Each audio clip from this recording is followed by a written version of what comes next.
From the Intelligencer last year, August 30th, 2022, don't sleep on Tommy Paul. Tommy Paul, the American player, who was maybe not the American player that some expected to have a good run here, playing tonight in the semifinals against Novak Djokovic, Khachanov, and Tsitsipas on the other side in the other semi.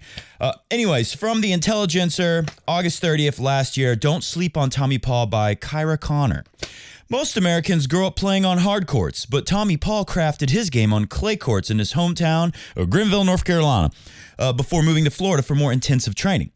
In 2015, he won a Grand Slam Juniors title at the French Open Boys Tournament on clay, defeating his friend Taylor Fritzy Boy for the silver platter-shaped trophy. It was the first time in the tournament's long history that two American junior boys met in the final. Paul quickly turned pro, and the sports media starved for an American men's star long after the days of Pete Sampras and Andre Agassi began hyping him up as one to watch. We remember that here, Coffee Break Tennis, where we have a long memory. When he's on, Tommy Paul, who has been on at this tournament, he dazzles with lightning-quick speed and a punishing baseline game. He's very effective off both the forehand and backhand. Kind of like Djokovic, can take the ball very early, can be very dangerous from the baseline. But he was almost immediately beset by elbow and knee issues early on in his pro career, which contributed to years of erratic results. The narrative in the tennis world was that he was undisciplined. And Paul himself has said that in past interviews. There were some things he would have done differently. Let me tell you something else about Tommy Paul. He's going to lose to Novak Djokovic in the semifinals of the 2023 Australian Open tonight. But that is interesting.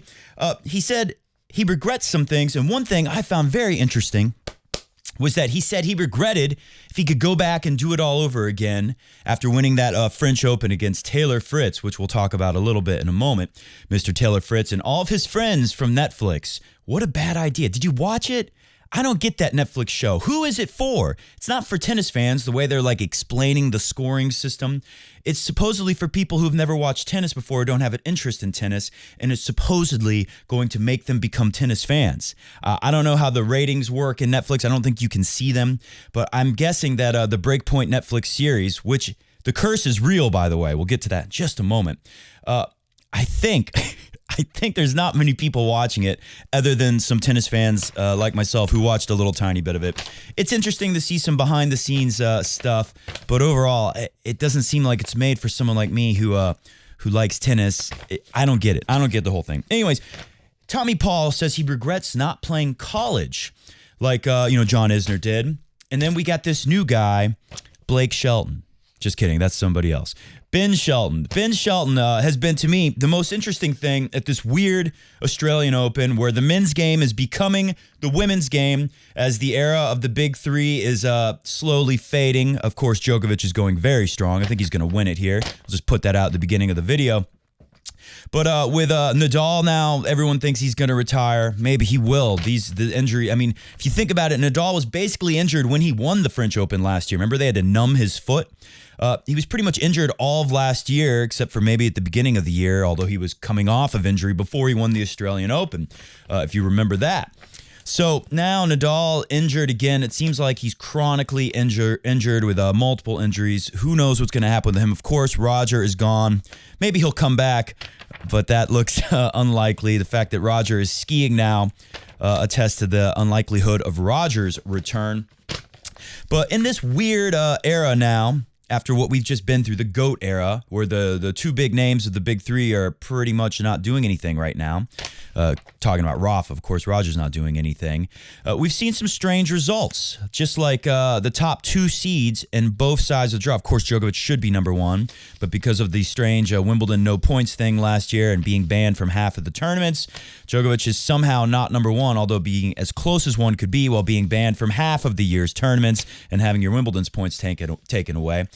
So, of course, number one is in the tournament and is going to win. It's Djokovic, but he won't be number one again officially with the strange rules and unfair treatment of Novak Djokovic. He won't be number one until after he wins this thing, which will be on Sunday. So next week he'll be back at number one.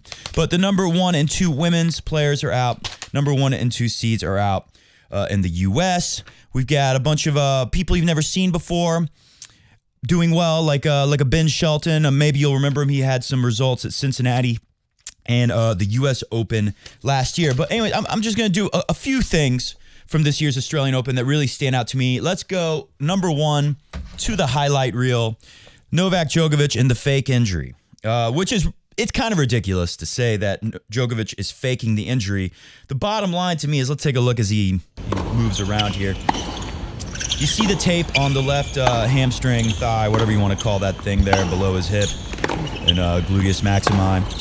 On the left side, it looks pretty good here, but you'll notice, like right there, he did hit an open stance backhand, but he's mostly closing off, and I have not seen him slide into any shots open on the left leg for a backhand. I've seen him, there's Alex de Minaur, he found out. It was funny, listening to Darren Cahill, there was a little bit of excitement in the air, talking about the potential for de Minaur. They were previewing the match before de Minaur and Djokovic played. Of course, de Minaur was looking pretty good coming into the tournament. And there was a little excitement in the air saying maybe there could be an upset here. And Darren Cahill said, because this is after the Where's Waldo guys showed up and were upsetting Djokovic from the crowd. Darren Cahill said, the crowd better be careful not to wake the sleeping giant if de Minaur finds himself in a position where he could win. Say he's up a set. Maybe he's up 2-0 on Novak Djokovic. Of course, this scenario never happened, just like it won't happen for Tommy Paul. And I don't see how Tsitsipas, if he gets through Khachanov, which we'll look at that in a moment, but I know he has a good head-to-head record on Khachanov, but let's not put him in the final right away.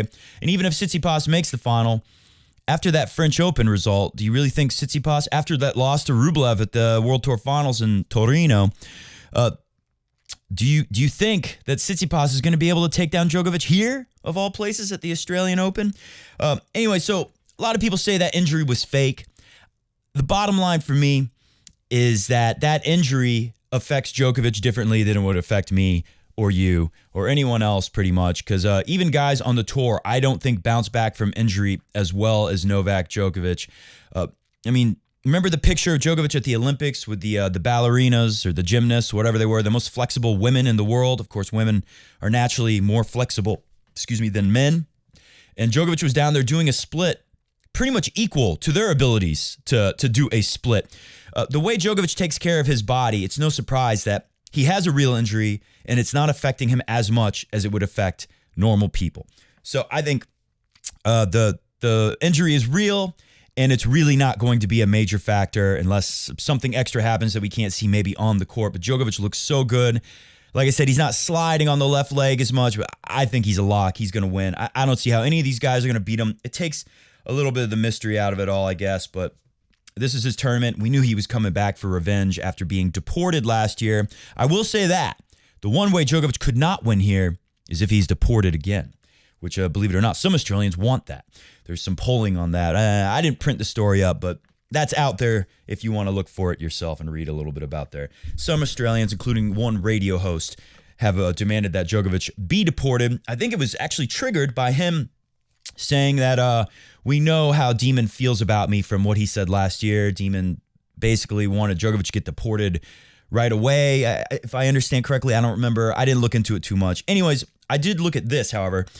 Demon said after losing to Djokovic, I believe they'd never played before.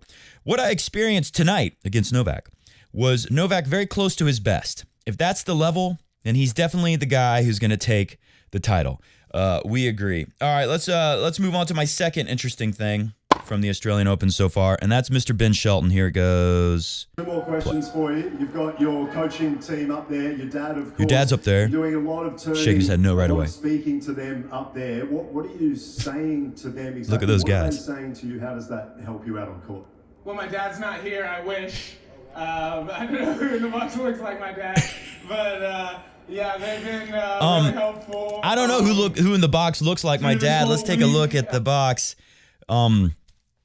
Yeah, those guys, they don't look like his dad because this is his dad.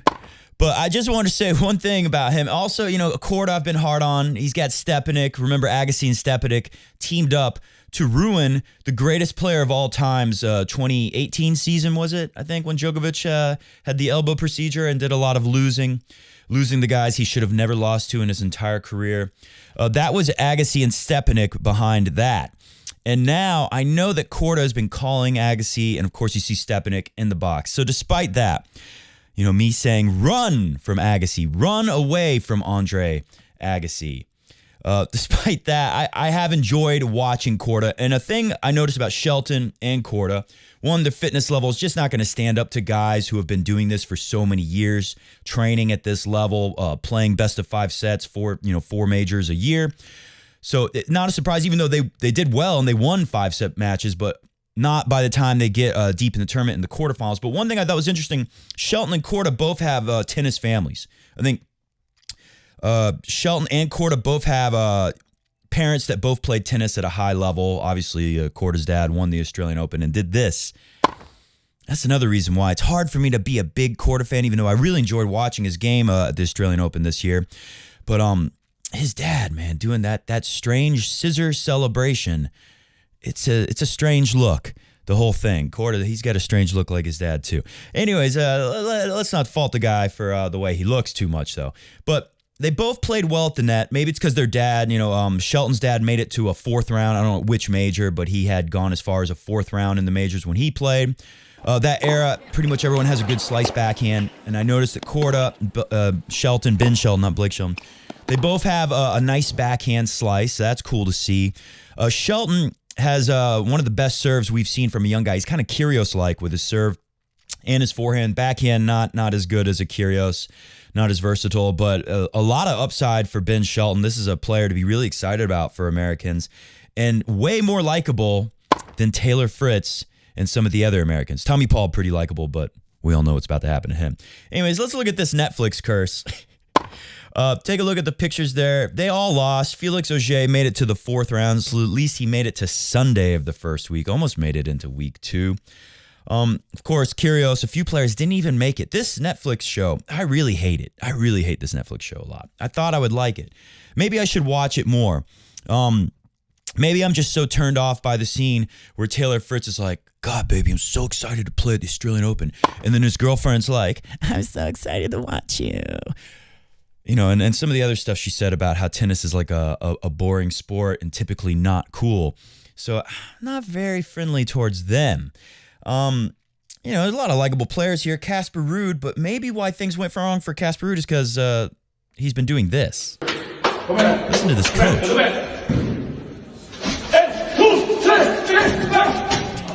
Maybe he doesn't need that guy yelling at him. He's really close to his ear. He's yelling at him. Maybe that was a bad thing for Casper Ruud here. But if you don't believe in the Netflix curse, then just take a look at what happened to Holger Rune. First, let me read for you. Take a look here. This was tweeted by the Netflix account of the UK because James Gray, they're retweeting too. He is a UK journalist, I believe. Anyways, he says, Denmark's Holger Rune, wrong part. He says, 8 down, 2 to go. Of course, they all lost, most of them very early. Netflix curse never sleeps. Netflix responded, to clarify, this is purely a coincidence. Denmark's Holger Rune laughed off talk Netflix appearances will be bad for players' performances as he revealed. After reaching the 3rd round, he revealed that he will get involved for Series 2. I'm excited to do it. I think it's going to be great. It's good for tennis, said Holger Rune. It's good for us players. The more fans we can get into the sport, it's better. I'm just very positive about it. Well, Netflix heard him and cursed him, like all the other players who wanted to be a part of the Netflix curse, with this finale. Spare a thought for Holger Rune. Rublev wins it. Rublev looks like he's crying and apologizes as he gets up. Look at this. I mean, that is the worst bounce. Just about. It's like a Wimbledon bounce off the net. And then look at the reaction on Holger Rune's face. Should have thought about that before you said you were eager to get involved with Netflix.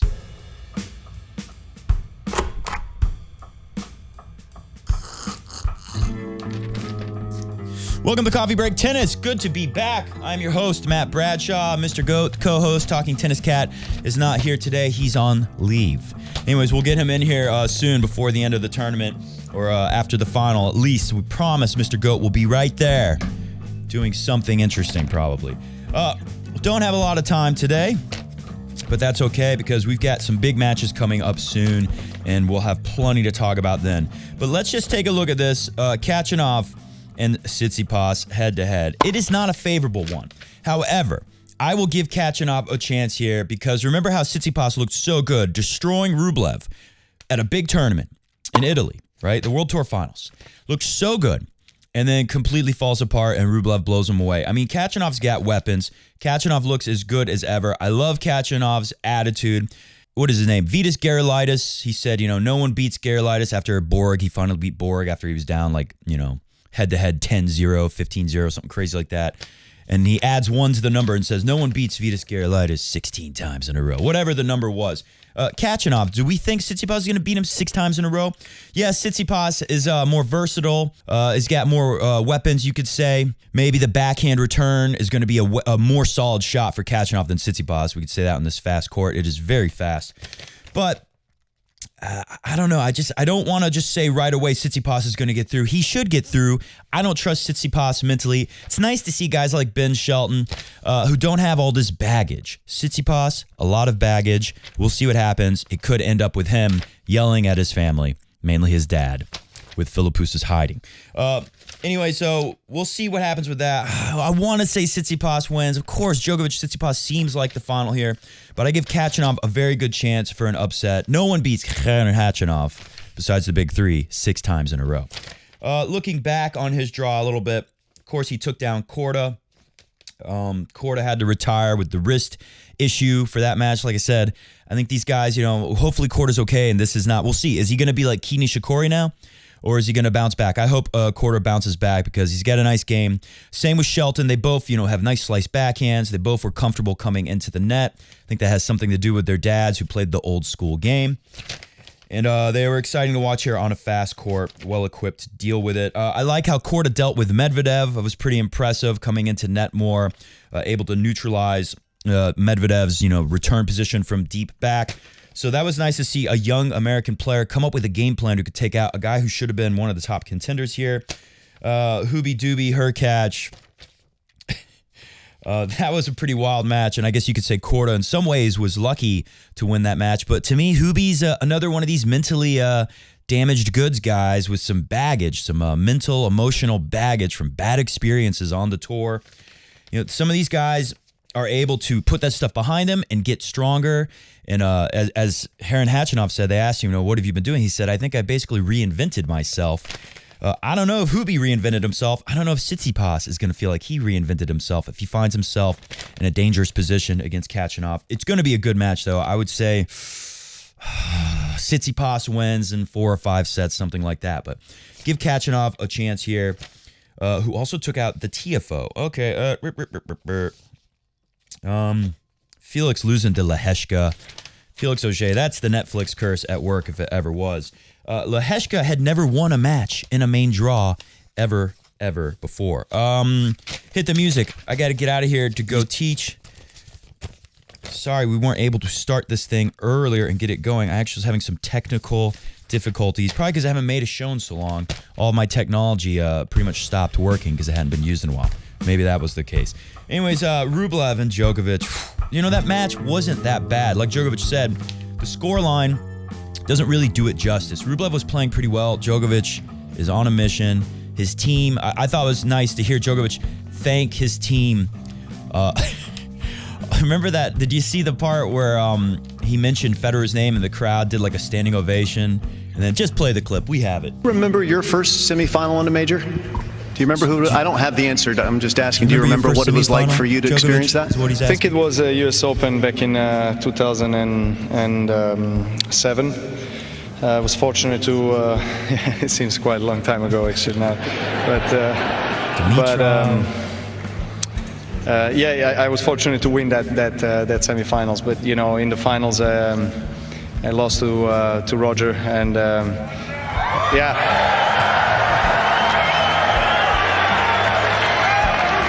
Let's give him a big round of applause to Roger, guys. Let's go. He deserves it. He deserves it. Part of me wonders if Djokovic is thinking like, I I'm here. I deserve it. I'm the one winning the Australian Open right now. Roger's freaking retired. He's not going to be here ever again. Why do I have to talk about him and he gets a bigger cheer than I do? I don't know. I think Djokovic was a good sport about it, but I just wonder, that look on his face for a moment, he kind of gave it away. Anyways, we're going to get out of here, but of course, we'll be back after the semifinals, preview the final, and talk about what happens. JJ Wolf was another nice story. Of course, Ben Shelton overshadows all the nice stories. Tommy Paul, maybe not so much overshadowed, but will be a runner-up. A Final Fours runner-up after Djokovic dismantles him. We will be back. See you!